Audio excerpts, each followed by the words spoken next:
Hey y'all, and welcome back to another new on Netflix episode. And being the first month of the year, Netflix typically dumps a bunch of great stuff, and this year is no exception.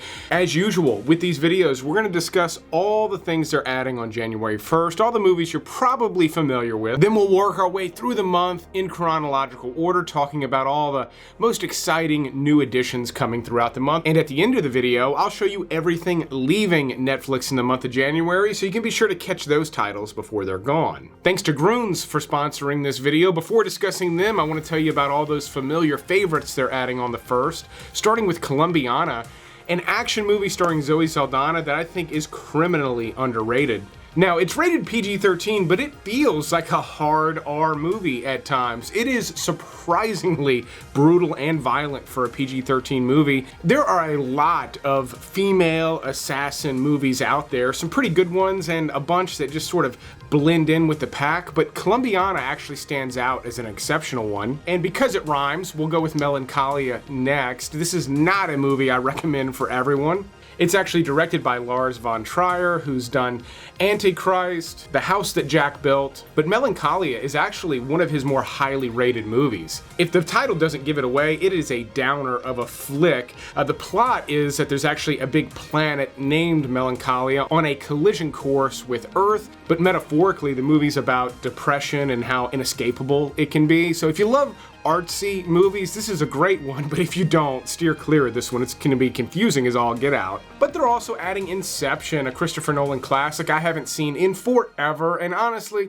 one of my favorites of his. They're also going to be adding Interstellar on January 1st, which, if you have not seen it in a while, this movie is emotionally exhausting from like beginning to end, but it's so damn good. But for a more realistic space exploration movie, they're adding Apollo 13, another movie. I promise you, you've forgotten how good this flick is. It's easily one of Ron Howard's best, and he's done some great flicks, but you forget you're watching Tom Hanks and Bill Paxton and Kevin Bacon. You feel like you're watching this event actually unfold. It's so well done. But another Ron Howard flick that's not nearly as well done is In the Heart of the Sea. This is based on the true story of some men battling a giant whale. Apparently, this is the true story that Moby Dick was then later based on. But it's also got kind of a CGI made-for-TV vibe that is surprising from a Ron Howard flick. Dallas Buyers Club, the movie that solidified Matthew McConaughey as one of America's great actors. He's amazing in this, but so is Jared Leto. And it's also kind of a bummer of a movie, but it's so well done. But none of those are nearly as much of a bummer as Schindler's List is, but again, just top-notch filmmaking. Yes, a difficult movie to watch, but also just expertly done. One of Steven Spielberg's greatest accomplishments, I think, in terms of a filmmaker. Maybe not his best movie, like Jaws is a great movie. Schindler's List is just, again, incredible filmmaking. I know it's weird to jump to this one, but they're adding I Know What You Did Last Summer, a movie I probably would not have even included in this list, but they just, and I mean like a week ago, announced that there's another sequel coming out, also going to be starring Jennifer Love Hewitt. I'm not going to hold out much hope for that one, but the original holds up surprisingly well. I mean, to me, it's every bit as good as Scream. I know they came out around the same time. I mean, this one suffered from a really silly sequel, but the first one is a solid 90s horror flick. If that's not enough 90s, they're adding the whole Rush Hour trilogy. I haven't seen that together in one place in quite a while. Same goes for the Meet the Parents trilogy and the original Sam Raimi Spider-Man trilogy. If you don't recall, the first two are just knockout Spider-Man flicks, like some of the best superhero movies ever made. The third one being maybe one of the worst, but still this trilogy holds up as solid stuff. And then one I have not seen that they're adding on the first that I'm going to be watching very soon is called A Little White Lie. My main interest is the cast. You've got Michael Shannon playing a handyman in New York City who is mistaken for a famous and reclusive writer. He's then actually brought to a college to give a speech, and the supporting cast looks incredible. It's a very small looking movie, which is probably why no one's heard of it, but it looks like my cup of tea in terms of like a heartwarming comedy. But also starting on the 1st, they're adding a bunch of WWE archived events. The reason they're doing that is because starting in January on Monday nights, WWE Raw is going to be live on Netflix. I got to imagine wrestling fans are like freaking out about this news. And lastly, on the 1st, a brand new documentary titled Don't Die, The Man Who Wants to Live Forever. This is a brand new documentary on the life of Brian Johnson, or rather, the lifestyle he currently has, where he's trying to like de-age himself. I've actually seen him on multiple podcasts, and even though I don't think this man is gonna even come close to living forever, he does seem to be tapping into some ways to reduce the age of different parts of your body, like your eyes and your ears. So, even though it sounds like woo-woo stuff, the documentary probably does have some interesting cutting-edge science in it. Now, before telling you about everything else you may want to discover on Netflix in January, I want to tell you about something I discovered recently I've been loving, and it happens to be today's sponsor, Groons. Groons are a convenient, comprehensive formula packed into 8 gummies a day, but this is not a multivitamin, a greens gummy, or a probiotic. It's all 3 plus something special. Each little pack comes with 8 gummies because you cannot fit all the nutrients and vitamins they're packing into these into just one gummy. Whereas most multivitamins might contain 7 or 9 different vitamins, Groons contains over 20 vitamins and minerals and over 60 whole food sourced ingredients. They're also vegan, nut-free, gluten-free, dairy-free, with no artificial flavors or colors, but here's the special thing about Groons. Does it actually taste yummy? Like, I've tried a bunch of different green products, even just making my own green juice, like straight from the source. Nothing has tasted quite as good as these. I mean, they're surprisingly sweet considering they're low sugar, but they've got a sugar-free option as well. It's worth noting that Groons also contains 6 times the gut health-related ingredients than the leading green powders do. I have found Groons to be not just an easy addition, but a delightful addition to my routine. And my viewers, you get to start the new year off right. You're gonna get up to 52% off when you follow my link in the video description. I mean, if you want an easy health habit to adopt in the new year, this is it. Again, up to 52% off when you follow my link in the video description. I really do love these things. I eat them just about every day, but speaking of things I love, let's get back to this Netflix list. 3, 4, 5, 6, 7, 8. Gosh. Now, immediately on January 2nd, they're adding RRR, Behind and Beyond. If you don't know, RRR is like one of the biggest movies to ever come out of India, meaning it has seen like global success in recent years that is just unparalleled with anything else coming out of that country. It's actually kind of amazing. So they're releasing this behind the scenes documentary that's obviously going to show some of the movie magic, but I would also imagine future plans for these filmmakers, as well as some interesting backstories on this really unique flick. From pointless ants to long-necked horse monsters. From repugnant wombats to beautiful elephants. Kunk on Life comes back for another season, which is basically like a mockumentary where the fictional host, Philomena Kunk, has very unique takes on life and life on Earth, things like that. I find her to be very funny. Brian Cox, Professor of Particle Physics at the University of Manchester. Can I call you Brian, or do you prefer Cox? But the big movie for the whole family this year gets added on January 3rd, and it's a brand new Wallace and Gromit movie. If I sound excited, it's genuine. There has not been a Wallace and Gromit movie released in quite some time, and they're all excellent. And I don't just mean for the family. They are great for the family, but they're actually really well-crafted stories with action that's incredibly well paced together and directed. Just top-notch stop-motion animation films. Then on the 4th, they're adding 80 for Brady, a movie created for a real narrow group of people, women over the age of 80 who still have a crush on Tom Brady. I imagine there are some of you watching, but that's got to be a pretty small pool at this point. And then, like I said, on January 6th, it's the first day they're doing WWE Raw live. If you're a wrestling fan, you gotta not only see this, you gotta see how Netflix actually strings it together and produces it. Hopefully it's good stuff for wrestling fans. I won't be watching it. On the 7th, they're adding a documentary about Jerry Springer titled Fights, Camera, Action. I would hope that you would feel some sense of responsibility. It's a television show. It's a television show. We will all survive it.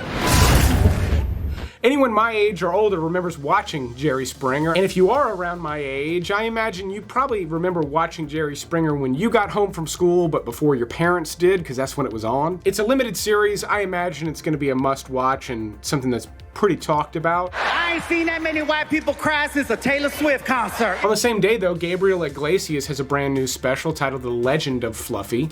On the 8th, I Am a Killer returns for season 6. If you haven't watched any of this is a docu-series where they interview killers. They tell their story. Yes, grim stuff, but an excellent true crime series. And then on the 9th, probably the thing I'm most anticipating for the entire month is titled American Primeval. Whatever you've done to protect you both, ain't no sin in that.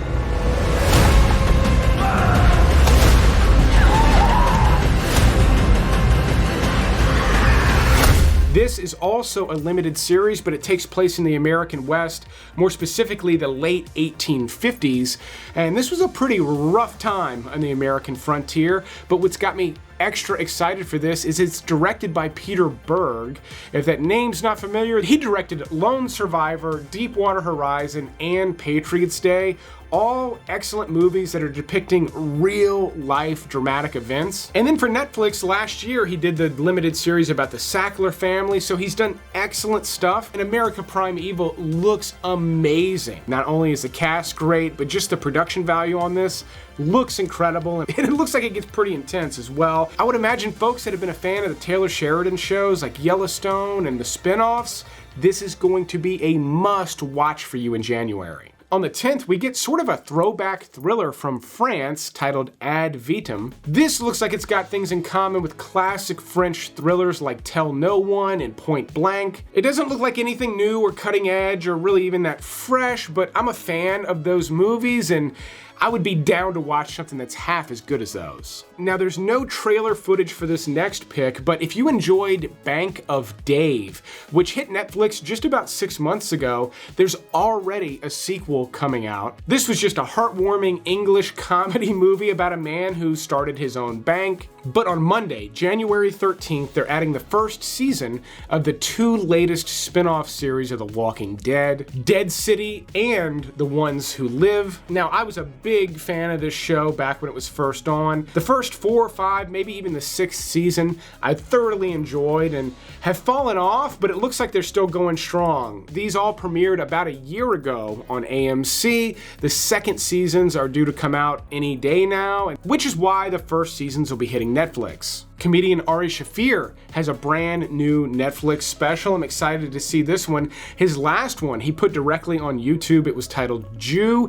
Was not the funniest stand-up special, but he talked a lot about what it's like to be Jewish, and it's a very well done comedy special. At the same time, though, he can be very offensive, and it's a very good chance he pisses a lot of people off with this one.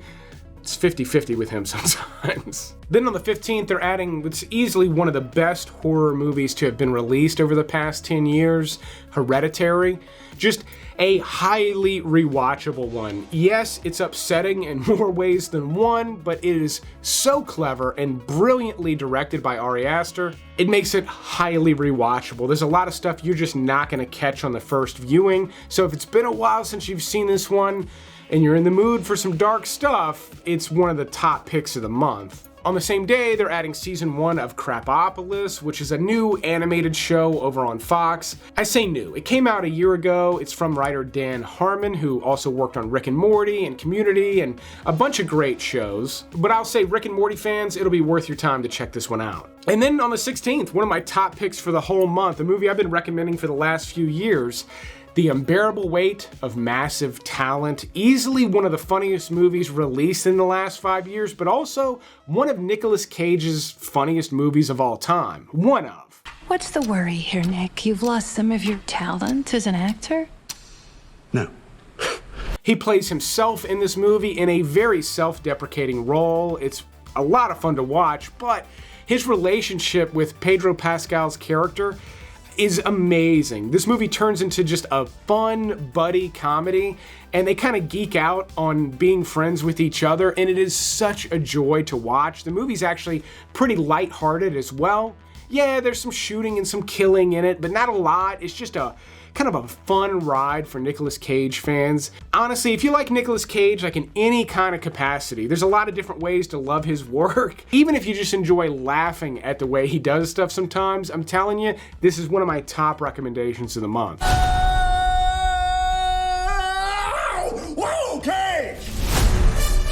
Then on the 17th, they're adding what Netflix probably thinks is one of the top recommendations of the month, or at least the thing they put the most money and marketing into. It's titled Back in Action. It's a new action comedy starring Jamie Foxx and Cameron Diaz. I actually thought Cameron Diaz was out of the movie business. I didn't think she was going to do this stuff anymore, so it's kind of interesting to see her back in the saddle.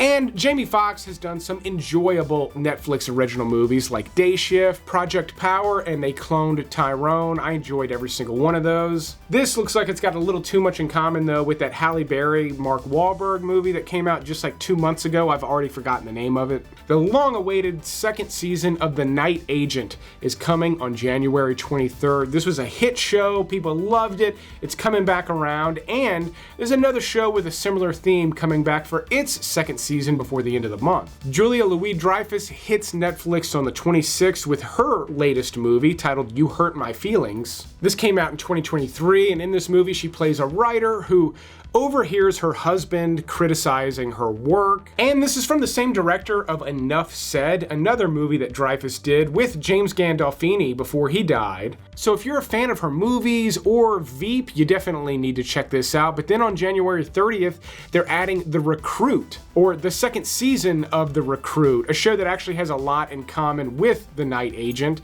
You may recall there was a movie titled The Recruit with Colin Farrell and Al Pacino, a movie I actually like quite a bit. This series, though, is based on the same story. But that's it for everything coming to Netflix. Here's everything they're taking away in January. If you're new to this channel, welcome, but the date listed is the date it is gone, which means you need to watch it prior to the date I'm showing you. I've put some in bold like I do every single month, pointing out some of the titles I've recommended strongly on recent videos, but that is the list. Don't forget to go check out the Groons, link down in the video description. But I will keep making these as long as y'all keep watching them. Thanks for checking out this special Netflix episode, and you will see me on the next one.